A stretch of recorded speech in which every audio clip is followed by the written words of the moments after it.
ভাইয়া আজ সারাদিন কিছু খাই না, এটা অনেক বড় খিতা। আমার 10 টাকা দেন না ভাইয়া, 10 টাকা দেন, কিছু খাইতাম।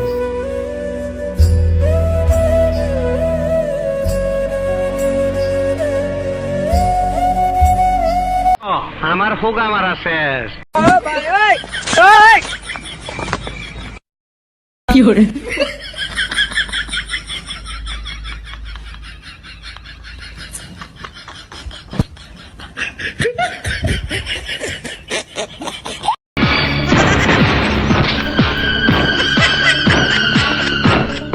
মেজার করে এক কাপ চা লাগা। আজ প্রথমবার করছো তাই মাফ করে দিলাম, কিন্তু দ্বিতীয়বার যেদিন কবি